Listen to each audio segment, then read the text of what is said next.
LCP, Assemblée nationale, en partenariat avec MGEN, Mutuelle Santé Prévoyance, présente État de santé.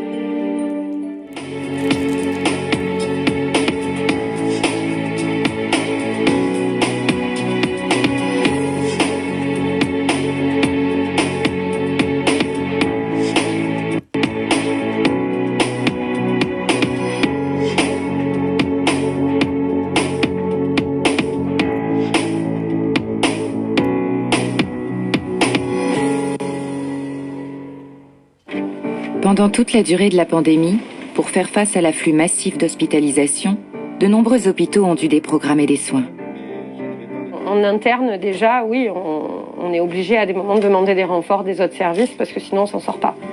On estime ainsi que 2,3 millions de séjours n'ont pas pu avoir lieu à cause de la saturation des services de réanimation. Évidemment, cela se paie au prix fort. On a des gens qui malheureusement, de base, ont une petite pathologie. Et vu qu'ils vont attendre parfois 1 ou 2 mois, la pathologie va s'aggraver. Sans oublier pour les patients les longs mois d'attente et les souffrances psychologiques que ces reports provoquent. On s'est sentis sacrifiés, effectivement. On était les malades fragiles, mais dont on s'occupait moins. Alors aurait-on pu faire différemment? Peut-on encore rattraper ce retard? Report de soins, la course contre la montre, c'est le thème de ce numéro d'État de santé. Bonjour à tous, bienvenue dans État de santé. Un train peut en cacher un autre. Derrière le virus du Covid-19, qui a tué et touché des millions de personnes, il y a une cascade de déprogrammation de soins, des retards de soins qui eux-mêmes ont des conséquences parfois bénignes, parfois fatales. Et depuis, à l'hôpital, c'est la course contre la montre. Bonjour Stéphane Gaudry. Bonjour. Bonjour docteur, merci beaucoup d'être avec nous. Vous êtes médecin réanimateur à l'hôpital Avicenne, près de Paris, dans le 93. Est-ce que vous continuez à déprogrammer, docteur, en ce moment même? Alors, très très peu. On commence à avoir un certain nombre de possibilités pour reprogrammer. Et donc, c'est actuellement plutôt à la baisse des déprogrammations. Donc, vous allez nous dire comment ça s'est passé. Mais au commencement, un petit flashback. Rappelez-vous, mars, quand le virus arrive, vous devez faire quoi? En panique. Vous devez arrêter un certain nombre de soins en masse. Quand je dis un certain nombre, des soins en masse, des opérations en masse? Alors oui, déjà la première chose, c'est qu'il ne faut pas le faire en panique, il faut le faire calmement. Donc il faut commencer par contrôler les choses les plus importantes. Et donc les plus importantes, c'est de sauver la vie des gens qui sont en danger vital de manière imminente. Et donc bien entendu, dès le début de cette crise-là, le choix s'est porté sur sauver la vie des gens qui étaient victimes de cette maladie, qui malheureusement pouvaient engager leur pronostic vital à très court terme. Alors on va parler des conséquences de ce dont vous parlez. Vous avez très vite sensibilisé, vous-même vous nous direz pourquoi d'ailleurs, mais sensibilisé à ces retards de soins et à leurs conséquences. On s'arrête quelques instants, on regarde votre biographie. Stéphane Gaudry est professeur de médecine intensive et de réanimation à l'hôpital Avicenne à Bobigny et vice-doyen de la faculté de médecine Sorbonne Paris-Nord. Il fait également partie d'une équipe de recherche clinique autour des pathologies rénales à l'INSERM et a publié plusieurs études à l'international sur l'évaluation thérapeutique. Depuis le début de la crise, il alerte sur les retards de soins et les déprogrammations liées à la prise en charge du Covid-19.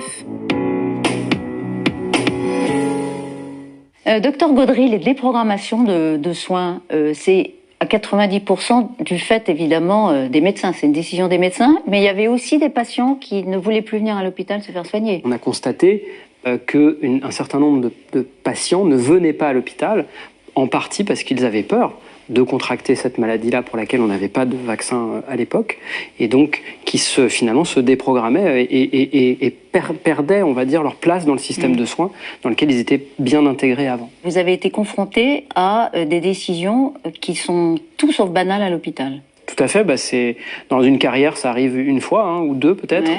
Ceux qui ont pris en charge les victimes des attentats à Paris ont vécu cela comme quelque chose d'exceptionnel dans leur carrière. Eh bien, il y a eu après autre chose d'exceptionnel, tous les deux bien entendu dramatiques. C'est la prise en charge de cette première vague en particulier, là, puisqu'on parle de l'Île-de-France, dans une région qui était particulièrement touchée, où oui, il y a eu des décisions qui étaient très difficiles à prendre. Ça concerne la réa. Il y a des services de chirurgie notamment qui, eux, ont appelé des patients pour leur dire vous ne venez pas. Tout à fait. Alors ça, c'est les victimes indirectes du Covid-19, c'est-à-dire qui n'avaient pas le Covid et qui malheureusement ont été victimes. Et là, il y a deux périodes aussi. Il y a une période extrêmement compliquée en mars 2020, et je parle pour le 93, où même les structures de soins primaires, c'est-à-dire le SAMU, étaient complètement débordées. Et certains malades en urgence vitale non Covid-19 ont pu voir leur prise en charge quelque peu retardée. Donc quand vous avez des temps d'attente qui augmentent... Par exemple, vous avez un arrêt cardiaque... Par exemple, voilà, vous faites un arrêt cardiaque, vous savez que la chaîne de soins doit se mettre en place extrêmement rapidement. Si vous passez d'une attente à un appel téléphonique qui est de, par exemple, 3 minutes, à une structure de soins qui va avoir 10, 15, 20 minutes d'attente parce qu'elle est complètement débordée, eh bien vous réduisez les chances d'un certain nombre de malades, et ça a été montré que malheureusement le pronostic des arrêts cardiaques extra-hospitaliers pendant cette période-là était moins bon que dans une situation normale. Pour se rendre compte de l'ampleur justement du phénomène, on va tout de suite regarder cette infographie.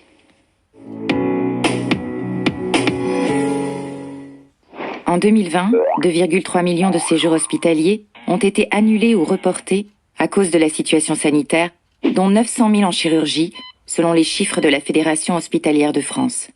Et parmi elles, un quart n'avait toujours pas été rattrapé entre mars 2020 et mars 2021, selon une enquête UFC Que Choisir. Parmi les opérations les plus déprogrammées, des interventions légères comme la chirurgie de la cataracte, moins 20% en un an, mais aussi plus lourdes comme la neurochirurgie ou le rachis. Quant aux greffes, elles ont chuté de 25% en 2020. Les professionnels de santé sont très inquiets face au retard de soins engendrés, notamment pour les cancers. En 2020, 23% de cancers en moins ont été diagnostiqués. En cause, des examens reportés, mais aussi la peur des patients de se rendre dans des établissements de santé pendant la pandémie. Or, selon une étude britannique, un mois de retard de diagnostic entraînerait une hausse de la mortalité de 6 à 8%. Selon la Ligue contre le cancer, cela représenterait à minima 13 500 décès en plus dans les 5 prochaines années. Alors voilà pour les chiffres. Question personnelle, je vous demandais tout à l'heure si vous aviez un souvenir marquant. Encore une fois, pour un médecin comme vous, par exemple, ou certains de vos collègues, c'est douloureux de déprogrammer ou de déplacer un médecin de réa, un patient de réa à un autre service. C'est quelque chose qui, ou bon, voilà, c'est comme ça, c'est la guerre. Oui, c'est douloureux. Disons que c'est difficile et c'est des situations qu'on ne souhaite pas vivre dans une carrière.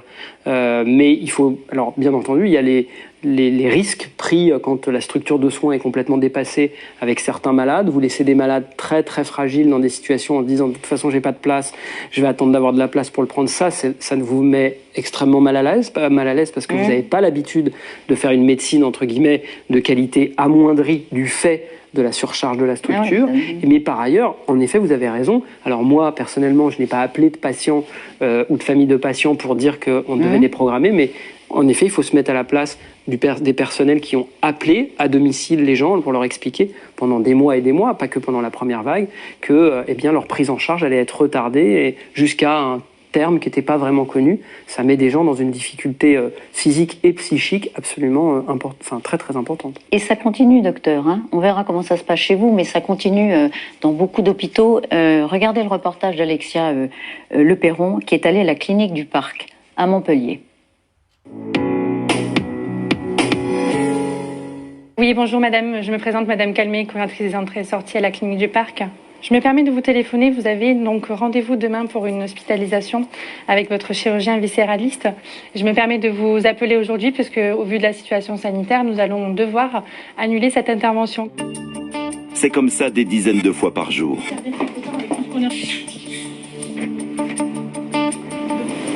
Dans cette clinique de Montpellier, les soignants luttent contre une épuisante 4e vague, avec toujours plus de lits dédiés aux patients Covid. Bonjour monsieur. Tu veux qu'on le mobilise, c'est ça? Et toujours moins de personnel. Ah bah nous, aujourd'hui, non, on manque de ressources, ça c'est une certitude. On fait appel aussi à l'intérim, mais en interne déjà, oui, on est obligé à des moments de demander des renforts des autres services parce que sinon on s'en sort pas. Donc la déprogrammation, c'est pas évitable, quoi. Ah non, aujourd'hui la déprogrammation, c'est pas évitable. Ça nous permet vraiment de récupérer des ressources humaines, matérielles. Ça c'est certain. Hein. Aujourd'hui, on est obligé de déprogrammer pour pouvoir récupérer du personnel. Bonjour docteur. L'affectation de ces renforts est arbitrée collectivement. On se voit ce matin, comme tous les jours, pour la réunion de crise au sujet du Covid. Récupérer lits et soignants a une conséquence qui se résume en un mot, déprogrammation. Donc ophtalmo on libère. Ophtalmo on libère, ça c'est rachis fait. on libère Rachis on libère une salle. Personnes. L'ORL on peut déprogrammer aussi facilement. Après il faut voir les praticiens, mais parce que là c'est. On aura une cancéro. Donc là pour l'instant normalement on peut faire sauter 3 salles. 3 salles, donc libérer 3 personnes. Je pense qu'on a moins de personnel parce que on a compensé pendant les autres crises avec des heures supplémentaires, des suppressions de congés et que le personnel est fatigué et fait donc potentiellement moins d'efforts mais peut plus faire ses efforts. On a du personnel en maladie, on a du personnel qui a changé de métier aussi. Parfois, vu le niveau de salaire d'un aide-soignant, on peut trouver un métier moins dur, payé pareil. À tout à l'heure, merci. À la fin de la réunion, les derniers arbitrages se font au cas par cas. Une décision qui se prend en concertation, car en fonction des patients, les conséquences ne sont pas neutres. Bon. Alors on a fait la réunion tout à l'heure. Tu avais 2 interventions. Tu as eu une grosse intervention de main ton côlon, là, qui est de la cancéro, je crois. Ouais. Et tu as une vésicule. Ouais. C'est ça. La question est-ce que vu que la vésicule, elle n'est pas faisable en ambulatoire, est-ce qu'on peut la déplacer et pas la faire demain? Parce qu'on a vraiment des problèmes de place. Non, mais écoute, moi tant qu'on garde le côlon, il n'y a pas de souci pour la vésicule. Je vais l'appeler, la patiente, je vais lui expliquer. Bon. Donc voilà. Dès que c'est de la cancéro, on essaie vraiment de se battre pour maintenir le programme. Et ensuite, c'est vraiment en fonction de la perte de chance pour le patient, en fonction de l'urgence. On fait en sorte, parce que c'est vrai qu'il y a aussi quelques patients qui ont été déprogrammés à plusieurs reprises. Ceux-là, on essaie aussi de leur donner la priorité avant pour les reprogrammer.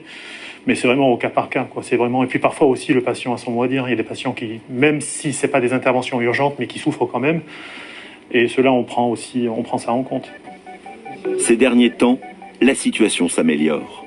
Les équipes tentent donc de déprogrammer le moins possible. Mais avec plus de 2 millions d'opérations reportées en 2020, il faudra du temps pour rattraper tous les retards. Alors, on a vu comment ça se passait. Est-ce que...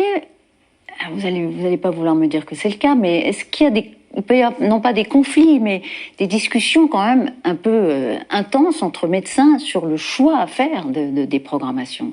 Alors, chacun défend un peu son beefsteak, je vais vous dire que c'est complètement le cas. C'est complètement le cas. Et ce qui est normal, et ce qui d'ailleurs permet d'aboutir à une décision solide au sein avec un débat entre les médecins, les différents médecins qui prennent en charge leurs patients. Donc je vous donne un exemple très simple. Lors de la 3e vague, il y a eu des discussions dans mon hôpital relativement musclées, on va dire, entre des collègues chirurgiens et des collègues réanimateurs, dont je fais partie, pour savoir quel serait le niveau de déprogrammation. À juste titre, les collègues chirurgiens souhaitaient le minimum de déprogrammation parce que leur prise en charge était urgente. Et donc, il y a eu ce débat qui doit exister. Donc ça, c'est le débat au niveau global de la structure. On déprogramme à 30%, à 40% ou à 50%. Après, il y a le débat au quotidien. Et ça se passe dans ce qu'on appelle les conseils de bloc opératoire, où vous avez des chirurgiens, des anesthésistes, des infirmiers, infirmières qui s'occupent globalement de l'organisation du bloc et où à la fin, on va dire malade par malade, celui-là est un petit peu moins urgent que celui-là, donc on va commencer par déprogrammer. Et donc il y a un mot qui revient souvent, et qui est un peu un gros mot, c'est un tri. Il y a une hiérarchie à faire, forcément. Mais ça, alors le tri, c'est pas un gros mot. C'est pas du tout un gros mot, puisque en fait c'est notre pratique quasiment de tous les jours. Même en situation normale, votre façon de travailler, c'est de choisir quel malade va bénéficier de tel traitement de manière plus urgente. Eh bien, ce tri se fait de manière plus on va dire, violente, entre guillemets, lorsque vous êtes dans une situation de crise comme la crise du Covid-19. Alors, vous avez parfaitement décrit la façon dont ça se passait au moment des décisions à prendre. Après, il y a les conséquences. Il y a des guérisons ou des prises en charge qui ont été différées. Donc, il y a des patients, des malades, qui n'ont pas été traités ou traités tardivement. Il y a donc des personnes qui sont mortes en conséquence indirecte du Covid. Bien entendu. Il y a de nombreuses personnes dans le monde entier qui sont mortes et qui sont des victimes indirectes du Covid. Alors, il y a des décès parce que la prise en charge a été moins bonne pour un certain nombre de maladies chroniques qui mettent en jeu le pronostic vital comme le cancer. Alors, la Ligue contre le cancer annonce le chiffre de 13 500 surmortalité. Voilà, alors, ces chiffres-là sont avancés par un certain nombre de structures. On attend quand même des études épidémiologiques très bien menées et elles ne vont pas venir tout de suite. Vous avez bien compris depuis le début de la crise que pour avoir des chiffres solides, des données solides scientifiques, il faut du temps. Et là, en l'occurrence, les conséquences, c'est pas maintenant qu'on va les voir, pas uniquement maintenant, c'est dans les années à venir. L'année prochaine, dans 2 ans, dans 3 ans. Et en plus de ça, il y a des effets psychologiques. Je voudrais qu'on regarde le reportage suivant d'Alexia Le Perron. On va voir, c'est très concret, c'est très humain d'ailleurs, des personnes qui n'ont pas pu être traitées, qui n'ont pas pu subir d'opérations attendues au bon moment. Et psychologiquement, évidemment, c'est très perturbant. Reportage.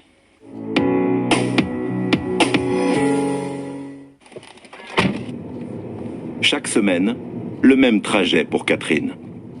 Atteinte d'une polyarthrite rhumatoïde, elle peut enfin, après des mois de confinement, retrouver le chemin de sa kiné. Bonjour Léane. On y va? On y va. Allez. Souffrant de douleurs permanentes, elle a besoin de ces séances. Le fait de pas pouvoir voir ma kiné toutes les semaines a été vraiment ça a été extrêmement douloureux pour moi.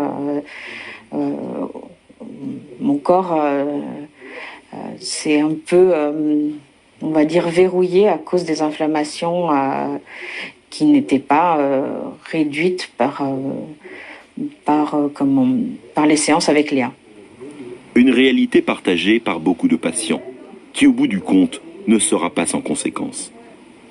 On a des gens qui malheureusement de base ont une petite pathologie et vu qu'ils vont attendre parfois 1 ou 2 mois, la pathologie va s'aggraver et au final derrière nous on a plus de travail à faire alors que ça aurait été plus simple si on avait pu les prendre tout de suite en charge.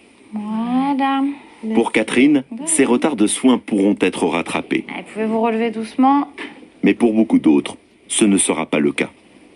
Passez une bonne fin de journée, Catherine. Merci Léa. Au revoir. À la semaine prochaine. On a des patients où malheureusement les séquelles vont être irréversibles parce qu'on a des patients qui ont perdu la marche et qui la récupéreront peut-être pas avec tout ce qu'on appelle chez les personnes âgées les syndromes de glissement qui après perdent en muscles, perdent en mobilité et du coup ne réussissent pas à récupérer même après avec des séances de kiné. Aujourd'hui en France, ils sont des centaines de milliers, comme Catherine, à avoir souffert des retards de soins. Souvent, ils se sentent isolés. Alors, pour se soutenir, Catherine et d'autres patientes ont pris l'habitude d'échanger au sein d'une association. D'un côté, on vous dit que vous êtes plus fragile, mais en même temps, on ne fait rien pour ce public-là. On annule les rendez-vous, on ferme des unités, on ferme des services. Oui, bien sûr que on s'est senti seul. Vraiment au tout début, le premier confinement, on s'est senti vraiment abandonné. Abandonné et très fragile, encore plus fragile que ce qu'on est d'habitude. En plus, on nous disait il faut pas surcharger les urgences, il faut pas aller chez vos médecins parce qu'ils sont débordés. On s'est senti sacrifiés, effectivement. On était les malades fragiles, mais dont on s'occupait moins. Donc, ça a été une période très compliquée. Une année synonyme de douleur pour Catherine. Une année synonyme de souffrance psychologique pour Karine.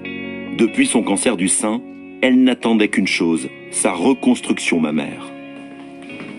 En juin 2020, tout était prêt. Là, ça c'était les consentements éclairés. Et puis là, c'était tous les rendez-vous que j'ai eus. Mais quelques jours avant, On lui annonce que son opération n'aura pas lieu à cause de la situation sanitaire. C'est la douche froide. Une mastectomie, c'est super brutal comme intervention. Quand on t'annonce à la fin de ton traitement que tu vas pas pouvoir avoir ta reconstruction, qu'il va falloir attendre, c'est juste pas possible parce qu'en fait c'est super dur d'attendre. Enfin, c'est horrible. T'as pas de date. C'est juste, c'est pas humain de faire ça. Malheureusement, d'un point de vue médical, l'intervention n'est pas considérée comme urgente. On lui explique alors que son opération est non essentielle. Ça a été hyper violent en fait, comme mot essentiel. C'est pas essentiel. Pardon ? C'est pas essentiel ?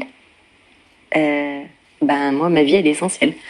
Désolée. Cette intervention était essentielle pour moi dans ma reconstruction pour avancer, avoir de nouveaux projets, rebondir, aller de l'avant, faire du positif. Ça, c'était essentiel, ouais.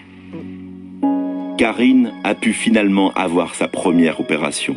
La première d'une longue série avant d'avoir enfin son nouveau sein. Des mois d'attente pour finalement se reconstruire et reprendre une vie normale.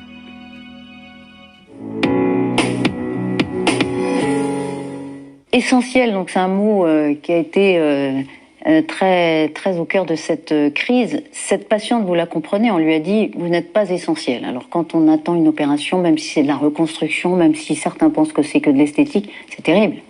Alors la première chose, c'est que je trouve que votre reportage est très émouvant. Ouais. Quand je l'ai vu, ça m'a vraiment ému. Et c'est vrai que ce qui est essentiel pour un malade ne dépend pas de l'image de ce que se fait le soignant. C'est-à-dire ni le médecin ni l'infirmier peut définir ce qui est essentiel pour un malade. Et vous avez des patients qui considèrent qu'une altération de leur qualité de vie, c'est essentiel, ça fait partie des choses essentielles de leur vie, voire même, ça pourrait être, pour certains, plus important que le fait même de vivre. Alors, en mars 2020, on n'avait rien, on le rappelle, hein, rien, évidemment pas de vaccin, pas de traitement, pas de masque, etc. On ne va pas y revenir. Aujourd'hui, on a des vaccins. Vous disiez au début de l'émission, il y a moins de déprogrammation, mais il y en a encore. On l'a vu dans le reportage. Pourquoi ? Alors là, il y a une chose qui est très simple, ça on le sait. La quasi-totalité des patients hospitalisés en réanimation aujourd'hui en France sont des malades non vaccinés. C'est 95% environ. Donc, la part qu'ils prennent dans le système de soins critiques, est une part qui induit une restructuration de l'hôpital qui conduit à ces déprogrammations. Donc, si tout le monde avait été vacciné, il n'y aurait pas eu ces déprogrammations. Ça, on le sait. Donc, il faut avoir conscience de cela. QFD, vous êtes pour la vaccination obligatoire pour toute la population ? Moi, je suis pour la vaccination obligatoire depuis le début. Donc, comme ça, au moins, j'ai pas changé. Avec le vaccin, on peut être malade, mais on ne va pas développer une forme grave, donc on n'arrive pas chez vous. Exactement, et surtout, tout est là dans la charge qui est mise sur le système de soins. Si vous déchargez les soins critiques, la réanimation et l'hôpital, vous pouvez permettre à l'hôpital de travailler normalement et de prendre en charge tout le monde. Alors, cette vaccination obligatoire, est-ce qu'il y a un dispositif législatif, réglementaire, qui permettrait de l'imposer ? Vous avez souhaité qu'on pose la question et on l'a posée à Jean-Pierre Dor, qui est un député LR et qui, lui, justement, avait déposé un amendement pour la vaccination obligatoire, qui n'a pas été adopté. Mais alors, que vous répond-il ? On l'écoute. Moi, je pense que si on inscrivait la vaccination obligatoire du Covid-19 dans le code de santé publique, ça rentrerait dans le même cadre que les vaccins contre la diphtérie, contre le tétanos, contre les 11 vaccins des enfants qu'on a votés sans bruit, sans difficulté, il y a 2 ans, dans le projet de Ma Santé 2022. Donc les 11 vaccins ont été votés sans problème, obligatoires. Donc il suffit d'en rajouter un, et puis l'affaire serait close. Donc voilà, ça entrerait dans le code de santé publique, ce serait idéal, mais pour l'instant, ça se heurte effectivement à un choix politique qui n'est pas celui-là. Vous êtes, d'abord, est-ce que vous êtes optimiste quand même ? sur le fait que ces déprogrammations, ces retards vont se résorber rapidement, ou vous ne l'êtes pas. Et par ailleurs, quel message vous voulez faire passer finalement à ceux qui nous écoutent? Alors moi, je suis plutôt d'un naturel optimiste. Je pense que on va trouver des ressources pour améliorer la prise en charge de nos malades qui ont pris du retard. Donc voilà, on va y arriver, on va s'y mettre. Maintenant, s'il y a un message à faire passer, ou deux messages, la première chose, bien entendu, c'est il faut continuer à promouvoir la vaccination et réellement se poser la question de la vaccination obligatoire, qui est en effet bonne à titre individuel, mais à titre collectif, il n'y a aucun doute sur le fait qu'il y a un intérêt à avoir cette vaccination obligatoire. Et le deuxième élément, c'est un sujet bien plus compliqué peut-être. Avant même la crise, on le disait avec grand nombre de nos collègues soignants, nous avons besoin de plus de moyens à l'hôpital. Alors bien sûr, il faut aussi qu'on se réorganise pour être plus efficace sur un certain nombre de choses avec les mêmes moyens, mais il faut aussi nous donner des moyens humains pour pouvoir prendre en charge correctement les malades dans les années à venir, et en particulier ceux qui ont été victimes indirectes de cette crise. Merci beaucoup. Message passé. Ce sera peut-être et sans doute un débat aussi de la présidentielle. Merci beaucoup, docteur Gaudry. Merci parce que vous sortez de garde. Donc vous avez fait un effort supplémentaire pour venir justement passer ces messages. À très bientôt, bien sûr, dans État de santé sur LCP.